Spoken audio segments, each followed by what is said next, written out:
We finally made it to double digits. This is the post-Vengeance edition of Battle of the B-Shows, and a lot has taken place from the pay-per-view itself to the post-Raw and SmackDown episodes. So let's skip the opening banter and jump straight into the recaps. Sunday night in Detroit featured John Cena's pay-per-view debut as he scored another victory over Chris Jericho, setting up what should be a fairly promising run for the former Prototype. But with this being his only major event appearance for the rest of the year, not counting Rebellion, things may not turn out as expected. Paul Heyman would cause Brock Lesnar to lose his IC Championship match with RVD via disqualification, but the next big thing still got to look strong in defeat when he dropped Rob onto a chair with the F5. While Lesnar didn't leave Vengeance with one title, he still has the opportunity at SummerSlam to win another. Jeff Hardy retained the European title against William Regal, and this match would turn out to be the belt's final defense on a WWE pay-per-view. More on why momentarily.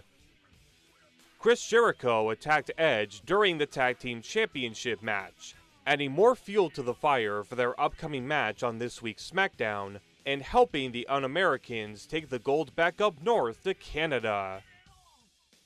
After signing divorce papers earlier in the night, Triple H's decision almost led to him staying on the blue brand to work alongside his now ex-wife Stephanie until Shawn Michaels, free of the NWO apparel, made his way to the ring. Amongst the fans chanting for DX, HBK suggested to Hunter that they shouldn't be a part of the New World Order, but instead reunite to make Eric Bischoff's life a living hell, and that ended up being enough to bring the game back to Monday nights, the first superstar to jump ship during this negotiation period where anyone on a brand can go to the other. Vengeance went off the air with The Rock coming out of the main event triple threat match, winning his 7th and final WWE title during his first run in the company. The Great One, now The One, to defend his strap against Brock Lesnar for the next pay-per-view main event in several weeks' time. But before that journey began, Rock encountered a very jealous Eddie Guerrero on Raw the following night, setting up the only singles match between Latino Heat and the People's Champion where Rocky scored the win. He would immediately find himself in a stare-down with his next challenger, some attempted mind games played ahead of the biggest party of the summer as Lesnar and Paul Lee ended up leaving the building in Stephanie McMahon's limousine, with Vince's daughter wasting little time trying to counter her ex-husband signing with Eric Bischoff. Rob Van Dam defeated Jeff Hardy in a ladder match to unify the IC and European titles. Unfortunately, this would be the first of Raw's mid-card titles to be unified or retired within this new era of WWE, but the other belts will get covered in due time. And as teased at Vengeance, D-Generation X emerged once again on Raw with 2 of its original members in Hunter and Shawn. The reunion filled with friendship and fun would be short-lived when Triple H shocked everyone by nailing the pedigree on his best friend, going back to the Cerebral Assassin being the top heel on the flagship show. Surely this won't be a bad sign of things to come for Raw's future, right? Thursday Night SmackDown saw the TV debut of Rey Mysterio, and while he lost the Junior in his name, he did bring back his iconic mask while going on to accept and win the Open Challenge against Chavo Guerrero. This debut already set Rey up to be a top star on the show, but one memorable spot later in the night would help to further skyrocket his status. Brock Lesnar emerged to not only attack Mark Henry during his match with Kurt Angle, telling Kurt afterwards that the gold medalist days as the top guy on SmackDown are now over, but went after Hollywood Hogan during the tag team title match, sending another message to Rock and, frankly, anyone who he or Paul Heyman deemed to be an obstacle within their new brand ahead of SummerSlam. Edge and Chris Jericho finally went one-on-one within the confines of a steel cage during the main event, with the former tag champ making the first escape to get the win, but would only start the immediate post-match chaos. The Un-Americans ran down for the attack and brought him back into the cage, with John Cena trying to help but being unable to even the playing field until Rey Mysterio climbs up from the outside. In one of the show's most replayed moments, the WCW star dives onto the Canadians with a massive crossbody and then helps Cena to dropkick Tess out of the cage. Much like at Thanksgiving Star Wars, the babyfaces end the show standing tall as Jericho is just barely able to crawl over and out of harm's way. SmackDown wrapped up with Bischoff's limo driving off as a talent that wasn't Kurt Angle as originally suspected is ready to make the jump to Eazy-E's Raw. So how do our episodes of Velocity and Heat look after a very newsworthy week? TNN kicks us off with Hardcore Holly facing Billy and Chuck's stylist Rico in the main event, as Sunday Night Heat closes things out via some chaos in the Hardcore division when Bradshaw defends his Longhorn-themed strap versus Johnny Stamboli. If you're ready for B-Show action, then so am I. Let's head straight into our tag team opener.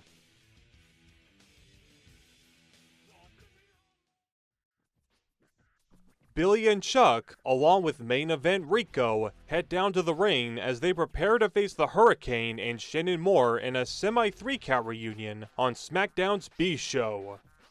Mark Lloyd and Michael Cole discuss Ray's incredible debut on Thursday night, with Shannon already outpacing Gunn in the early moments, and Billy briefly paying tribute to his former partner Road Dogg before Moore gets in a roll-up. Shannon dropkicks and arm drags Billy, but gets knocked down long enough for Chuck to tag in and end up in a headlock, as the Hurricane makes a blind tag and throws Palumbo off his game with a running head scissors and a shining wizard that Lloyd actually refers to by name. Helms brings Chuck to his and Moore's corner so they can continue dominating and help set up Moore's running neckbreaker for a near fall. The natural-born Thriller uses Moore's own momentum to send him flying to ringside, with him distracting the Hurricane and later the referee so that he and Billy can bail Shannon back into the ring. Not as good as O'Hare and Jindrak, but it's worthy of an A for effort. The One hits his finisher from behind, but only gets a 2 when Hurricane breaks the pin, Gunn then deciding to tag Palumbo back in. Shannon pulls out a spinning wheel kick to stop the heel, but isn't able to tag Shane back in, though a reverse Hurricane Rana does the trick, with Hurricane going on a roll against Mr. Ass. The follow-up Tornado DDT gets interrupted, with Chuck trying for a corner attack, but is cut off and laid out via the Blockbuster, while the superhero heads up top to nail a flying crossbody that takes down Chuck. Billy goes to knock Hurricane down, but doesn't notice Shannon going for the diving Hurricane Rana as Chuck re-emerges to catch the Cruiserweight from a body press and toss him onto the barricade. Rico gets on the apron to distract Jimmy Coderas again so Palumbo can superkick Hurricane and give Billy the path to a pinfall win. For Rico's sake, I'm really hoping he doesn't let this victory go to his head.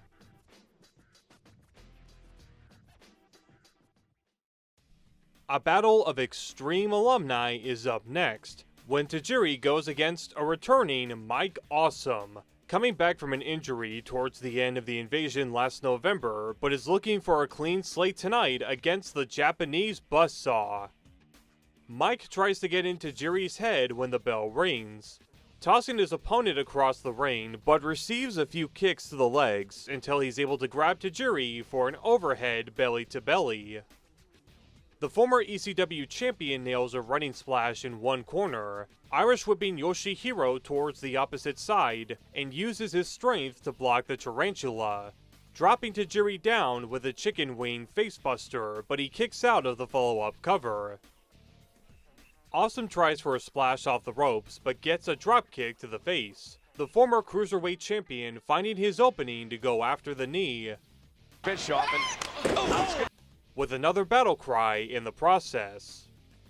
The career killer is finally grounded onto the mat as Tajiri jumps onto the leg, getting booted over the top to the floor after another attempt, but is able to avoid Mike's body press and, as Michael Cole said, might have been a big mistake by Awesome.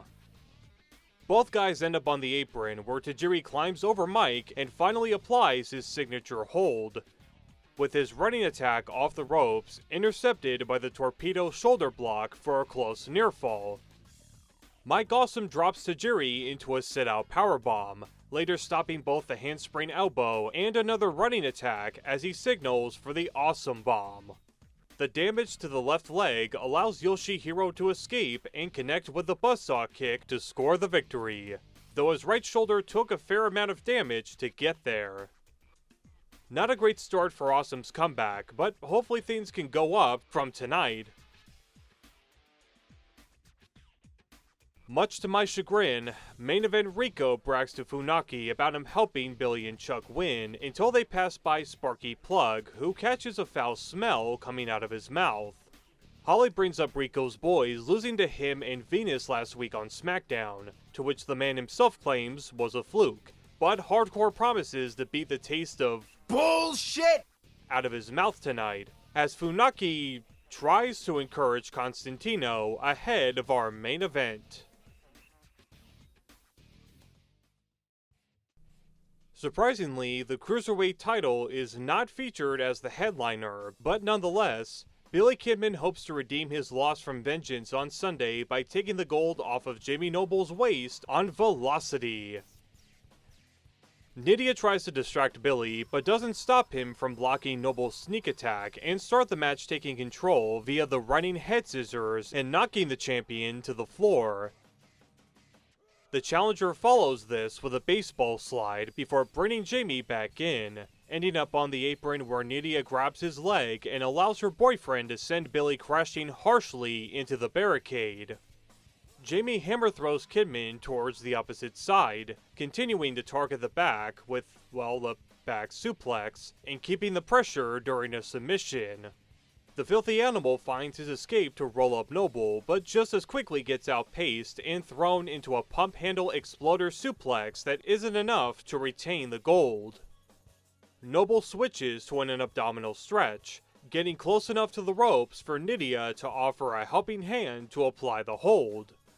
Kidman is able to hip toss Noble away, but the damage has clearly been done as the two trade shoulder thrusts on the apron until Billy avoids and hits the springboard leg drop while fighting through the pain of his lower back.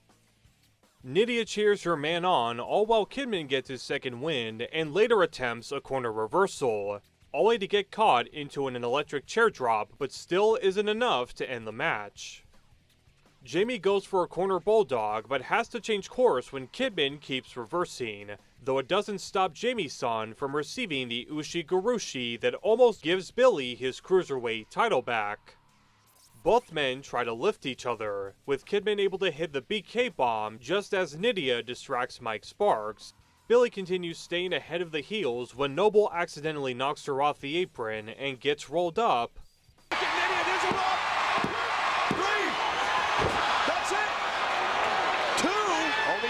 Referee Mike Sparks said just 2. Boy, I really hope somebody got fired for that blunder. So, weird editing mistake aside, the match continues on when Billy gets booted away from the corner, but Noble is dropkicked to the outside and ends up in place for the vaulting body press. Kidman drags him onto the apron for a suplex attempt, where, much like Precious, Nydia grabs Billy's foot to allow Jamie Noble to land down on the bad back for the 3 to retain his Cruiserweight Championship once again.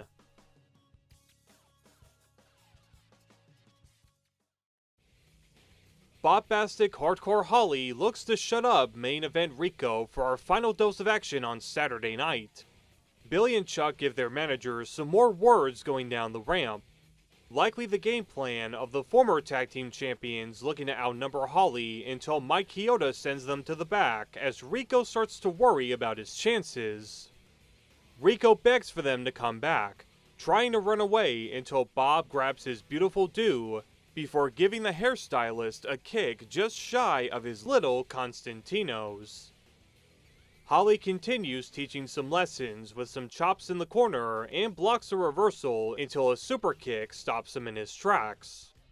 Cole brings up Rico being a martial arts expert, with said expert using his quickness and aggression to deliver his own chops and later execute some kicks in the different corners. Rico stays on offense when hitting a spinning back kick and kitchen sink, but a seated penalty kick can't put Hardcore Holly down. The body slam looks to set up Rico's moonsault when Holly rolls out of the way and starts the comeback, including the best dropkick in the business for 2 as Rico ends up in position for a powerbomb that he just barely kicks out of. Rico sneaks in a sidekick, but doesn't stop Bob from using his strength for an overhead belly-to-belly that doesn't yet end this match. The OVW graduate gets in a power slam and then tries the martial arts kick, only to end up in place for Hardcore's Alabama Slam to score Holly the win, but the celebration is stopped when Billy and Chuck run down for the attack. The Big Valboski then comes to help his partner and even lay Chuck out with the heart attack as they stand tall with Velocity fading to black.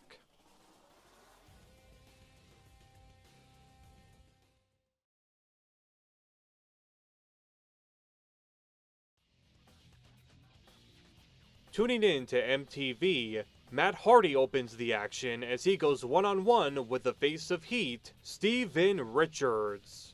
Richards hopes to bounce back from his loss to Goldust in Detroit last Sunday, but I quickly want to mention the new announce desk position that's close to the stage. And maybe it's a coincidence since Eric Bischoff is in charge of Raw, but it feels a little reminiscent of the old Monday Nitro setup. A tie-up helps Matt take the early advantage as he then blocks Steven's attack out of the corner and follows with a hip toss neckbreaker. Stevie tries to toss Matt to the floor, but fails to see his opponent hang on the apron and gets his head thrown onto the turnbuckle 10 times before a Lita-esque moonsault gets us the first near fall of Heat. Richards has to poke the Hardy Boy's eye to set up a backdrop over the top, though Matt has quite the rough landing ringside. Heading back into the squared circle, Stevie focuses on Matt's neck and lands some clubbing blows in the corner, cutting off the Team Extreme member from fighting back before locking in a unique leglock submission. Matt tries kicking out and gets put into a chin lock briefly. Hardy is then able to escape the chin lock to get a side effect, with Richard's suplex attempts getting reversed before Matt can drop him with a neckbreaker off the ropes and find some punches to start the comeback. Another side effect and the Stevie kick both get reversed until the third time does the trick for the broken one, but doesn't get him the win. A leg drop off Brett's rope gets intercepted by Dr. Stevie, who mocks his opponent by trying his own leg drop that gets stopped. The twist of fate is caught off, Matt finding a sunset flip out of the corner that Stevie is also able to reverse while using the middle rope for leverage to steal the victory and frustrate D'Lo on commentary.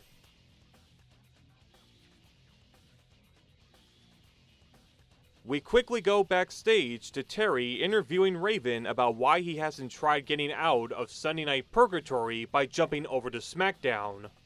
Raven claims his limited exposure isn't enough to use any leverage, and that nobody would want him on the Blue brand because every time people see me, they say I'm a freak. They say I'm a degenerate. They say that I'm depraved. Well, labeling people is the product of narrow-minded individuals. You see, I'm not depraved. They are. Well, I guess I'm gonna stay here on Heat, because if I can't be on Raw, I'm going to take delight in turning Heat into my own personal playground.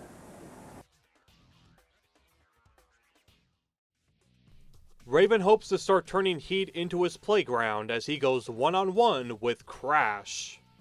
Coach and D'Lo mention Eric Bischoff seemingly negotiating with Rhino to arrive on Monday nights once he gets cleared to compete, while Raven throws some right hands towards Bob's cousin in the corner, but finds himself dropped with the head scissors and clotheslines to ringside. Crash tries a running big boot, but instead finds his knee colliding with a turnbuckle when Raven dodges, giving the flock leader a target to go after in this match. Raven drags his opponent to continue attacking the knee, as the alleged super heavyweight is able to find some breathing room for a few moments until the man stuck on heat gets back on offense, and even Irish whips Crash to continue tearing the limb. Raven pulls a page from his old rival Terry Funk by locking in the spinning toe hold, but gets pushed into the turnbuckle and allowing Crash to roll him up, though it doesn't do a whole lot when the ECW alumni forces control back his way. Raven getting carried away gives his opponent a chance to reverse and hit the neckbreaker, finding a Christmas miracle to fight back while taking a big risk by dropping Raven with a missile dropkick and causing more damage to that knee. Holly's shown a lot of guts, but has to keep fighting to reverse a Raven effect, as he then makes another mistake when landing on his feet from a corner reversal and giving the non-deprived superstar his chance to nail the Raven effect and score the 3 count. What would an actual playground from Raven look like? Let me know your thoughts in the comments. Had this been several years earlier, I would have called this a match between Goldust against Aldo Montoya, the bizarre one facing Justin Credible in our second to last contest on the show, as the fans remind Justin of his less than successful past in the WWE once the bell rings. Dustin starting off with a shoulder block and arm drags that help send the Impact player onto the mat.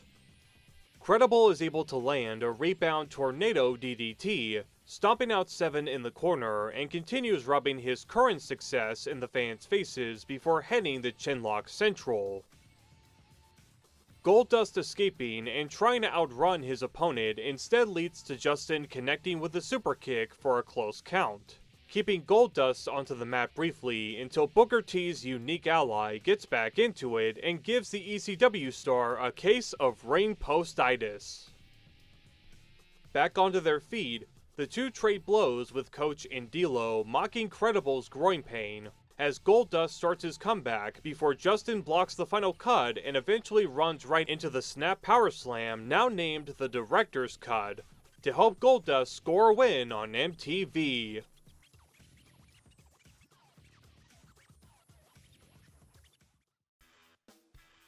Raw's B-Show gets to wrap up with a championship match when Bradshaw defends his hardcore title against Johnny Stamboli, starting off with a replay of the 2 trading title changes during Bischoff's first night in charge. Bradshaw attempts to out-wrestle Stamboli until the Mamaluke blocks him and gets a 2 off the knee lift, continuing the trend after a suplex. Justin Hawk avoids a running corner attack to hit the clothesline from hell and send Johnny outside. Cue the ringside brawl when Bradshaw uses the steel steps, later finding a kayak oar under the ring to cause more damage and add even more insult with the boot. Stamboli is sent back into the ring as, with the show being in Grand Rapids, JBL finds himself a life preserver and a proper kayak to use as a catapult to the bowl. More toys get thrown into the ring as the hardcore champion positions the kayak onto the bottom rope until Stamboli smashes a trash can over the Texan's head but doesn't become the new champion. Johnny then uses the can lid to no success, and gets his when Bradshaw halts him via another lid and steps onto the kayak to execute the superplex. Bradshaw uses his trusty cowbell and then ties Johnny's feet together, leaving him defenseless when Justin puts a trash can over his upper body to add extra impact for another clothesline from hell that allows Bradshaw to win and retain his hardcore championship. Some fun spots in this main event, as the final weekend of B-Shows for July are in the books.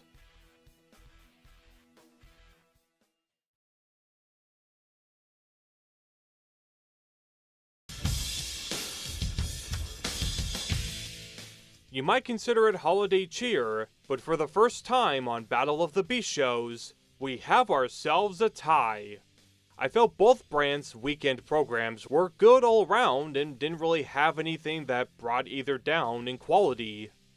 Velocity had some great matches with Helms and Moore teaming up again versus a consistent pair in Billy and Chuck, and Mike Awesome getting to show off with a familiar opponent in Tajiri. The only slight gripe I have is with the placement of the last two matches, as while Rico and Hardcore Holly was a good enough match to go out on, I would have personally swapped it to have the Noble and Kidman rematch be the main event. He'd had some great undercard matches in Hardy vs. Richards, Raven dominating Crash en route to making the B-Show his own playground, and Goldust taking care of Just Incredible.